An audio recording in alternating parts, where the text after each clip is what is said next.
కాంగ్రెస్ అగ్రనేత సోనియా గాంధీ వచ్చే లోక్సభ ఎన్నికల్లో తెలంగాణ నుంచి పోటీ చేస్తారా? ఇదే ఇప్పుడు తెలంగాణలో హాట్ టాపిక్ గా మారింది. ఆమెను ఇక్కడి నుంచి పోటీ చేయించాలని తెలంగాణ కాంగ్రెస్ నేతలు భావిస్తున్నారు. తాజాగా సీఎం రేవంత్ రెడ్డి ఢిల్లీకి వెళ్లి సోనియాను పోటీ చేయాలని కోరారట. ఖమ్మం, నల్గొండ నియోజకవర్గాల్లో దేని నుంచైనా బరిలోకి దిగాలని సూచించారు. భారీ మెజారిటీతో ఆమెను గెలిపించుకుంటామని చెప్పారు. తెలంగాణ ఇచ్చిన తల్లిగా సోనియాను ప్రజలు భావిస్తున్నారని వివరించారు. ఇప్పటికే ఈ విషయంలో పీసీసీ కూడా తీర్మానం చేసిందని రేవంత్ గుర్తు చేశారు. దీంతో ఇప్పుడు కాంగ్రెస్ శ్రేణులు సోనియా నిర్ణయం కోసం ఎదురు చూస్తున్నాయి. ఆమె ఎక్కడి నుంచి బరిలోకి దిగుతారన్నది ఆసక్తికరంగా మారింది. సోనియా ఒకవేళ పోటీ చేయాలని భావిస్తే ఈ సీట్లపై ఆశలు పెట్టుకున్న కొందరు నేతలు త్యాగానికి సిద్ధపడాల్సి ఉంటుంది. ఖమ్మం నుంచి రేణుకా చౌదరి, డిప్యూటీ సీఎం భట్టి విక్రమార్క భార్య నందినితో పాటు మంత్రి పొంగులేటి శ్రీనివాసరెడ్డి సోదరుడు ప్రసాద్ రెడ్డి పోటీలో ఉన్నారు. ఇప్పటికే వారు దరఖాస్తు కూడా చేసుకున్నారు. అలాగే నల్గొండ నుంచి పటేల్ రమేష్ రెడ్డి, సీనియర్ నేత జానారెడ్డి కుమారుడు రఘువీర్ రెడ్డి, కోమటిరెడ్డి వెంకటరెడ్డి కూతురు శ్రీనిధి తదితరులు దరఖాస్తు చేసుకున్నారు. దీంతో వీరంతా సోనియా నిర్ణయం కోసం ఎదురు చూస్తున్నారు.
ఇక మరింత సమాచారం మా ప్రతినిధి శ్రీనివాస్ లైవ్లో అందిస్తారు. శ్రీనివాస్, చెప్పండి.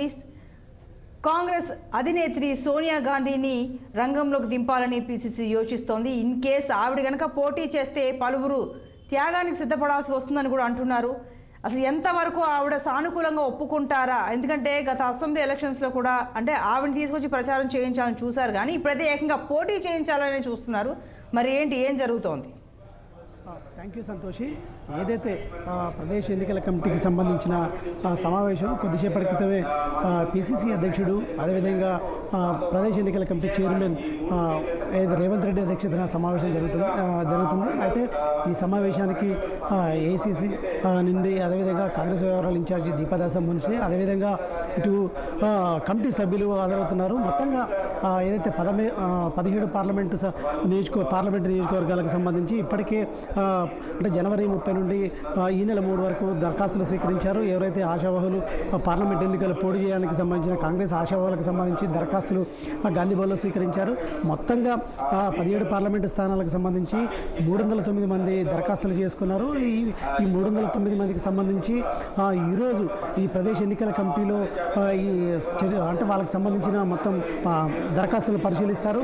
మరొక వైపు ఈ దరఖాస్తుల్ని స్క్రూటినీ చేసి అదేవిధంగా స్క్రీనింగ్ కమిటీకి, అదేవిధంగా కేంద్ర ఎన్నికల కమిటీకి పంపిస్తారు. అయితే ప్రధానంగా ఇటు మెజార్టీగా ఏదైతే వరంగల్ కావచ్చు, అదేవిధంగా మహబూబాద్ స్థానాలకి ఎక్కువ మంది దరఖాస్తు చేసుకునే పరిస్థితుంది.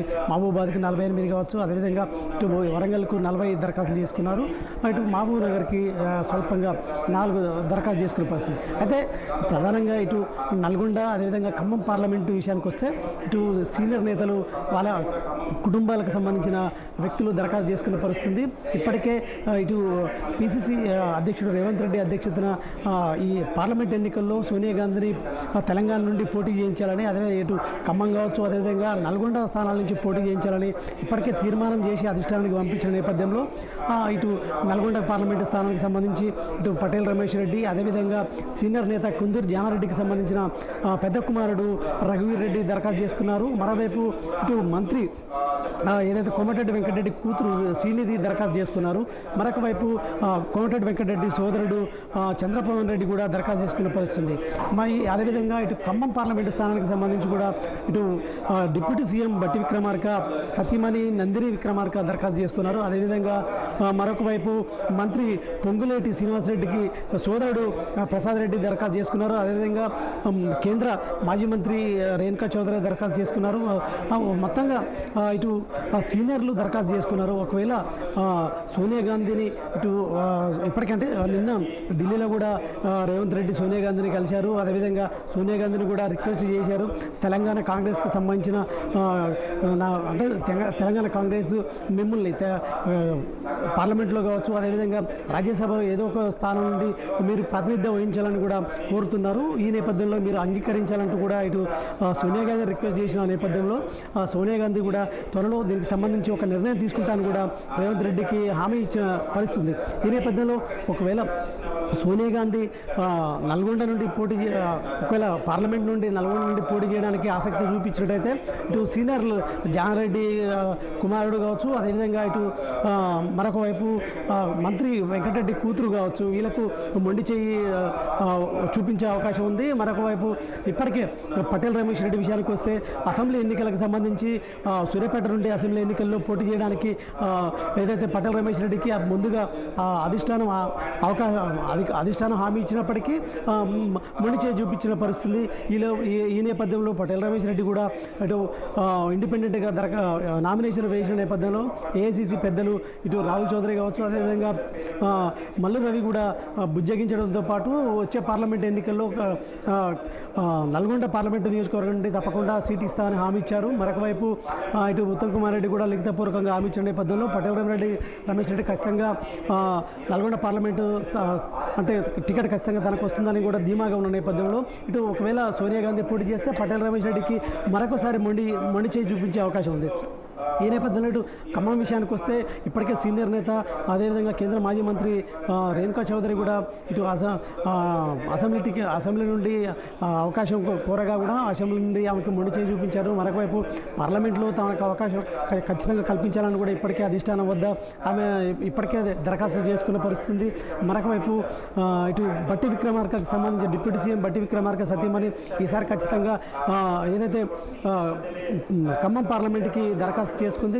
తనకు అవకాశం ఇస్తే ఒకవేళ సోనియా గాంధీ పోటీ చేస్తే సోనియా గాంధీ గెలుపుకు కృషి చేస్తాం అందరం కలిసికట్టుగా, లేదంటే తనకే అవకాశం కల్పించాలంటూ కూడా ఇటు బట్టి విక్రమార్క సతీమణి నందిని కూడా ఇటు రిక్వెస్ట్ చేసిన పరిస్థితి. ఈ నేపథ్యంలో మరొక వైపు ఏదైతే మంత్రి పొంగులేటి శ్రీనివాసరెడ్డి సోదరుడు ప్రసాద్ రెడ్డికి సంబంధించి దరఖాస్తు చేసుకున్నారు. అయితే ఖచ్చితంగా ఈసారి అంటే ఏదైతే ఖమ్మంలో బలమైన నేతలు అదేవిధంగా ఇప్పటికే కాంగ్రెస్ అధిష్టానం కూడా భావిస్తుంది ఏదైతే గెలుపు గుర్రాలని, అదేవిధంగా ఎవరైతే గెలుస్తారో ఎవరైతే ఆ వ్యక్తులకే ఖచ్చితంగా పార్లమెంట్లో సీటు కేటాయించాలంటూ కూడా ఇటు అధిష్టానం నిర్ణయించిన నేపథ్యంలో ప్రధానంగా తెలంగాణలో మెజార్టీ పార్లమెంటు స్థానాలు కైవసం చేసుకునే దిశగా కూడా కాంగ్రెస్ అడుగులు వేస్తున్న నేపథ్యంలో గెలుపు గుర్రాలకి అవకాశం ఇస్తున్న నేపథ్యంలో ప్రధానంగా అయితే ఫోకస్ పెట్టినట్టు చెప్పొచ్చు. ఈ నేపథ్యంలోనే కూడా ఈరోజు ఇక్కడ ప్రదేశ్ ఎన్నికల కమిటీ సమావేశం జరుగుతుంది. ఈ రేవంత్ రెడ్డి అధ్యక్షతన గాంధీ భవన్లో జరుగుతున్న ఈ సమావేశానికి మాత్రం ప్రాధాన్యత సంతరించుకుని చెప్పొచ్చు. అదేవిధంగా కీలకంగా చర్చించే అవకాశం ఉంది.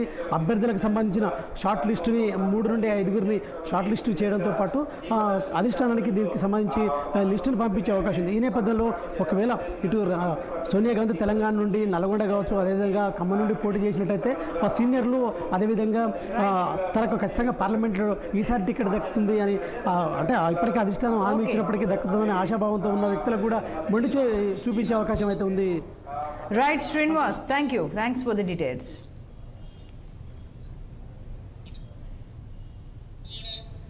శ్రీమతి సోనియా గాంధీ గారిని ఆహ్వానించాము. వారు తెలంగాణ నుంచి పోటీ చేయాలని, నేను ప్రత్యేకంగా ఖమ్మం నుంచి పోటీ చేయాలని నేను రిక్వెస్ట్ చేశాను సోనియా గాంధీ. ఎస్ అని ఇక్కడ పార్టీలో కూడా ఆ రోజు పీసీ మీటింగ్లో నేను చెప్పడం కూడా జరిగింది.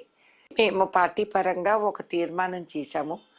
శ్రీమతి సోనియా గాంధీ గారిని ఆహ్వానించాము. వారు తెలంగాణ నుంచి పోటీ చేయాలని, నేను ప్రత్యేకంగా ఖమ్మం నుంచి పోటీ చేయాలని నేను రిక్వెస్ట్ చేశాను సోనియా గాంధీ ఎస్ అని ఇక్కడ